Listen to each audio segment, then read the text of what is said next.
The Galactic Placement Bureau operated on a principle so fundamental that questioning it would be like asking why gravity pulled downward instead of sideways, utterly pointless and mildly insulting to anyone with half a functioning neural cortex. Every species had its proper place in the cosmic order, herbivores with herbivores, omnivores in the middle sectors, and predators.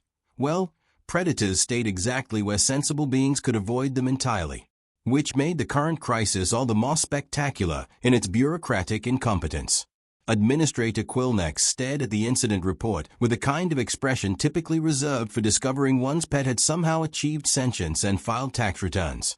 The Zentari official's 4 eyes blinked in sequence, a sure sign of mental processing overload, as he read the same paragraph for the 7th time.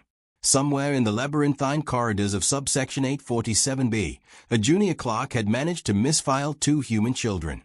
Not misplace their documentation, mind you, but physically relocate them to a planet whose primary inhabitants considered anything smaller than themselves a delightful afternoon snack. The planet in question was Keth'vash Prime, homeworld of the Keth'mori, a species that evolution had crafted with the same enthusiasm a child might show when designing the ultimate nightmare monster. Standing 3 meters tall on their hind legs, with obsidian black chitinous plates covering rippling muscle, retractable claws that could slice through starship hulls, and teeth that belonged in a museum of creative sadism, the Keth'mori had earned their reputation as the galaxy's most efficient apex predators. Their culture revolved around hunting, their religion centered on the sacred act of the kill, and their idea of diplomacy involved showing remarkable restraint by not immediately devouring visiting ambassadors. Naturally, some genius had decided this was a perfect environment for 2 human children aged 8 and 12. The error had occurred 18 months ago during a routine relocation of human refugees from the Epsilon conflict. Young Zara and her brother Marcus were supposed to join other human families in the peaceful agricultural sector of New Terra. Instead, thanks to a combination of automated systems, bureaucratic indifference, and what could generously be called cosmic irony, they had been deposited on a world where their arrival should have resulted in nothing more than a brief, protein-rich snack for the locals. The fact that no distress signals had emerged from Keth'vash Prime was initially considered good news. The optimistic interpretation suggested the children had found some way to hide, perhaps in the planet's extensive cave systems. The pessimistic interpretation involved significantly less paperwork and had already been filed under regrettable incidents, subsection, bureaucratic meals. Neither interpretation had prepared the galaxy for what Captain Vexthal discovered when his diplomatic vessel, the Measured Response, achieved orbit around the Predator homeworld.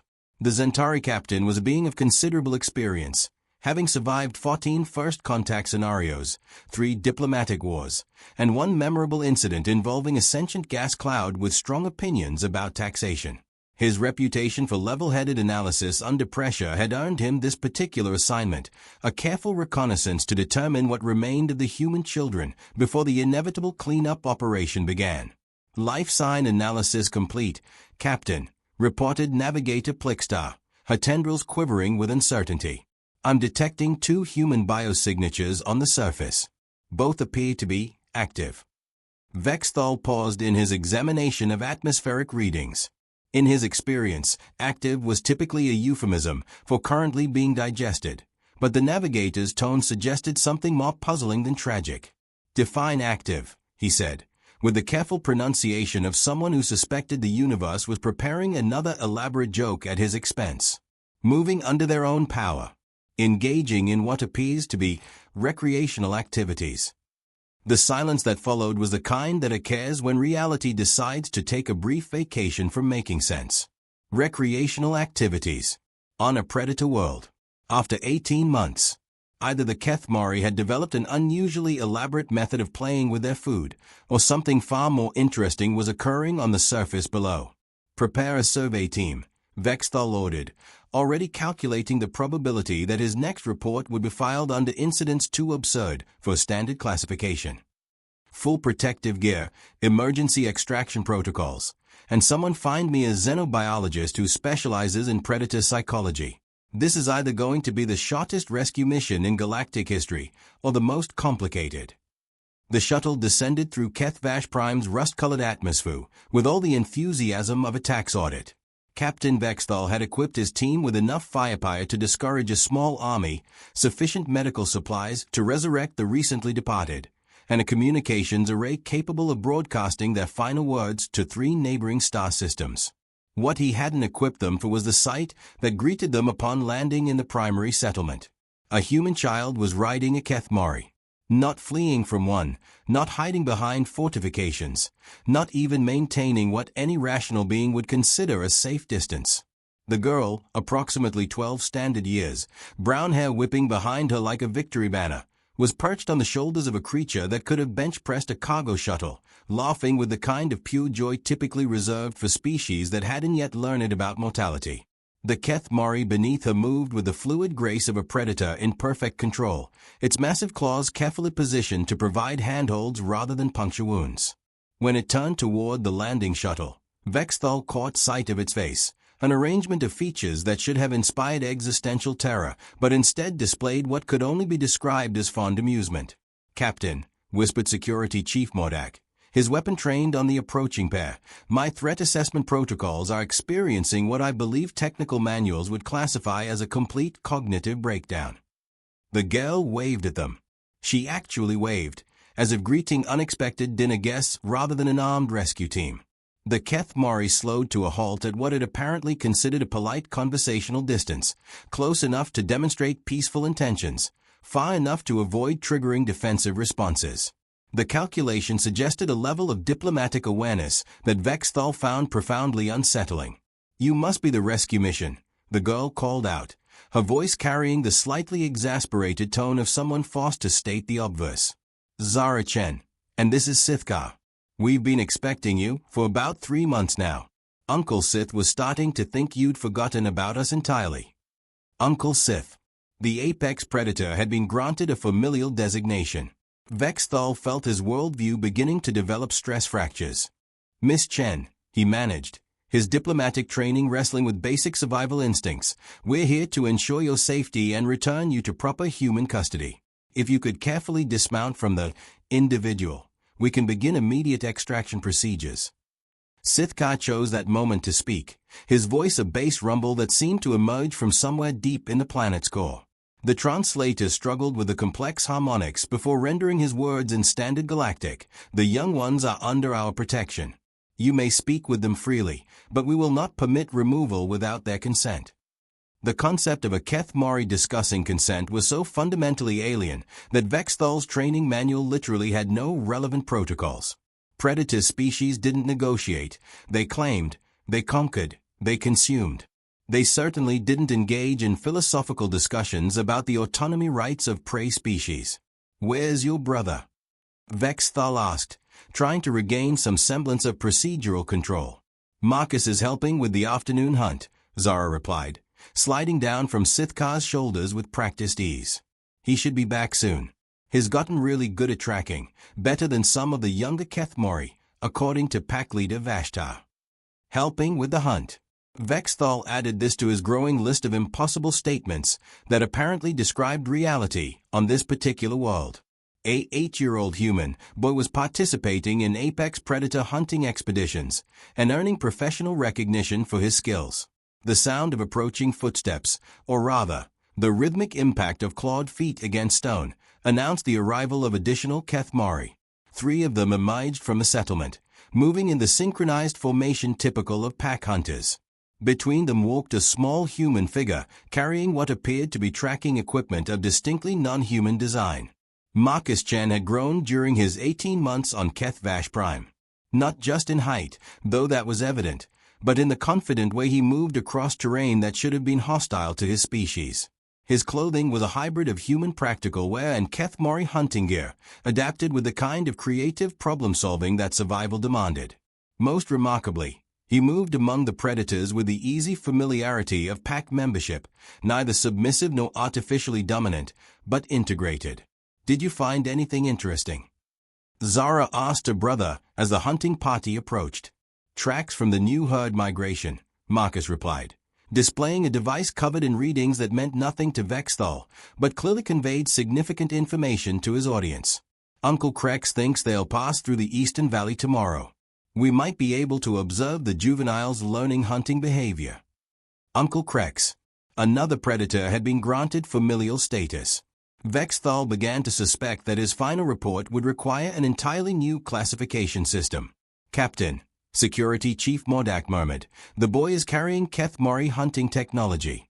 Our intelligence reports classified that equipment as restricted to pack leaders and elder hunters.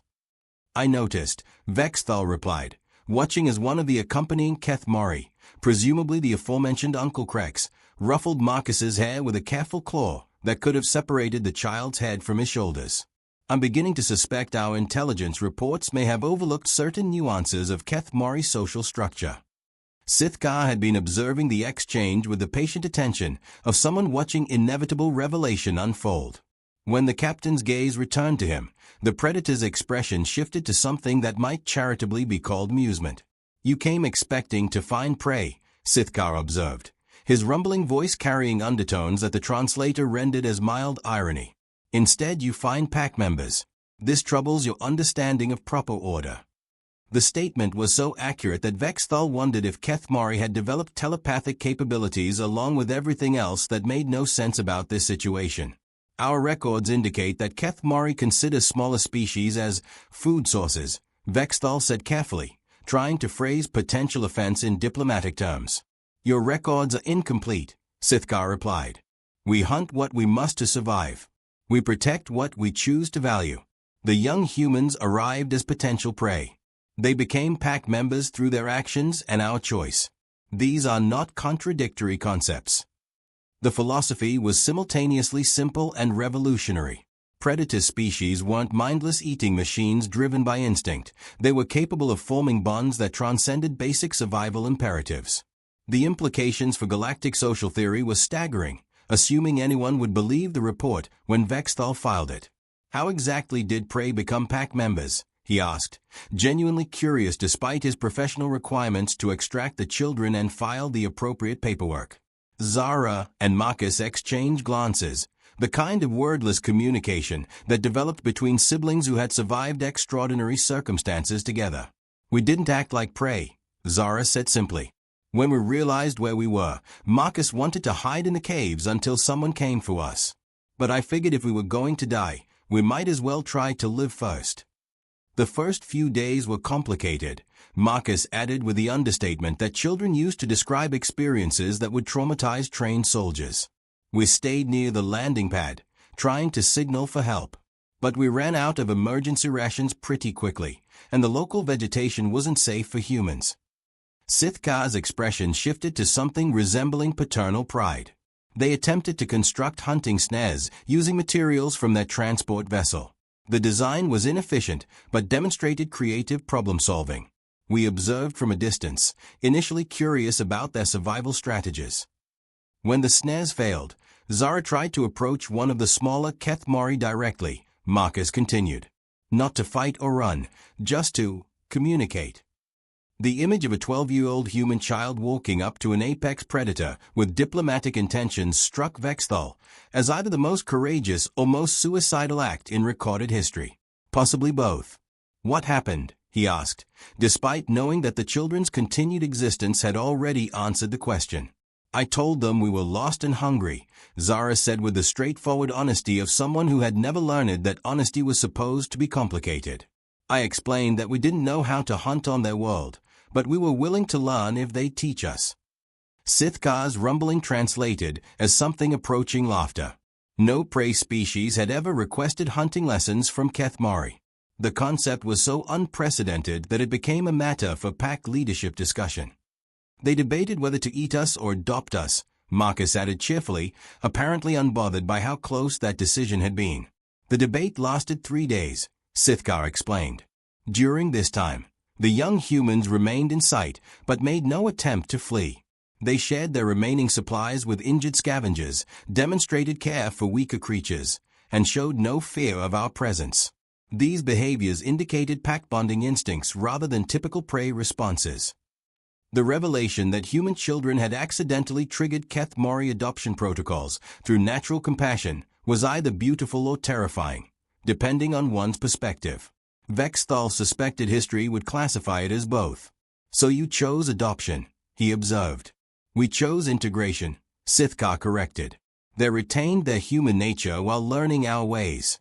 We modified our behaviors to accommodate their different needs. Pact membership requires mutual adaptation, not submission. Over the following hour, as Vexthal's team observed the daily life of the settlement, the true scope of that mutual adaptation became apparent. The children had indeed learned Keth'mori survival skills, tracking, hunting, understanding predator psychology, but they had also introduced concepts that were transforming their adopted culture. Marcus had designed improved water filtration systems using human engineering principles adapted to Keth'mori materials. Zara had established what could only be described as an informal school, where young Keth'mori learned human problem-solving techniques alongside traditional hunting methods. Both children had become bridges between species, translating not just languages but fundamental approaches to existence.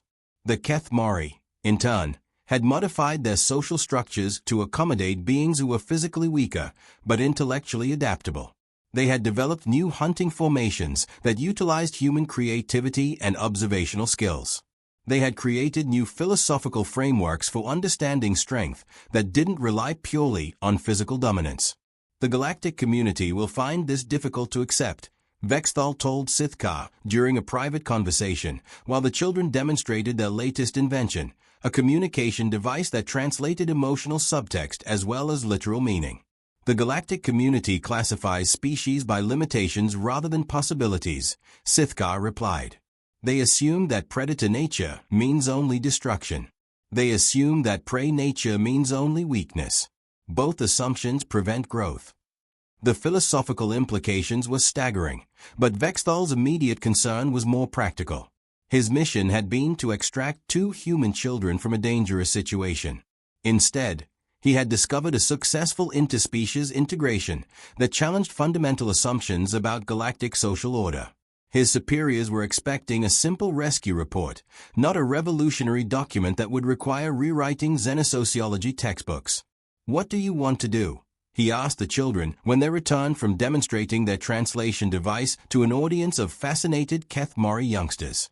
Zara and Marcus considered the question with the seriousness it deserved. They had lived 18 months in a world that should have killed them, had thrived in an environment that galactic wisdom declared impossible, and had formed family bonds with beings that bureaucratic classification said should be their natural enemies. "We want to stay," Zara said finally. "This is our home now. Our family. We belong here." But, Marcus added with the diplomatic wisdom of someone who had learned to navigate between species, "we also want to help other people understand what's possible. Maybe there are other humans who could benefit from learning Keth'mori skills. Maybe there are other Keth'mori who would like to learn human techniques." The suggestion was simultaneously practical and revolutionary. Instead of maintaining rigid species separation, why not allow voluntary integration programs? Instead of assuming incompatibility, why not explore mutual benefit? Sithka nodded approvingly. Pack bonds transcend species barriers when both sides choose growth over fear. The galaxy could benefit from understanding this principle. Captain Vexthal found himself in the unusual position of having succeeded beyond the scope of his mission parameters. He had been sent to rescue 2 human children. Instead, he had discovered a new model for interspecies relations that could transform galactic civilization. His final report would either earn him a promotion to diplomatic corps or assignment to the furthest observation post in known space, depending on how his superiors processed information that challenged their fundamental assumptions. The journey back to civilization would give him time to craft language that might make the impossible sound merely improbable. He would need to present the children's choice as reasonable rather than revolutionary, the Keth'mori adoption as precedent rather than anomaly, and the successful integration as evidence rather than miracle. What he couldn't change was the fundamental truth that had emerged from bureaucratic incompetence. Sometimes the most dangerous placement was exactly what someone needed to discover their true potential. The galaxy's rigid classification system had accidentally created the perfect environment for breakthrough evolution in interspecies understanding. As the measured response departed Keth'vash Prime with diplomatic agreements rather than rescued refugees, Vexthal reflected on the irony that the Galactic Placement Bureau's greatest mistake might ultimately be remembered as their most significant achievement. The universe, it seemed, had its own sense of humor about proper order and bureaucratic wisdom. The children they had left with predators had chosen to remain with family. The predators who should have consumed them had chosen to love them instead. And somewhere in the vast machinery of galactic administration, a filing system that classified beings by their limitations rather than their possibilities would soon need significant revision. The cosmos, Vexthal decided, was far more interesting than anyone had bothered to put in the official manuals.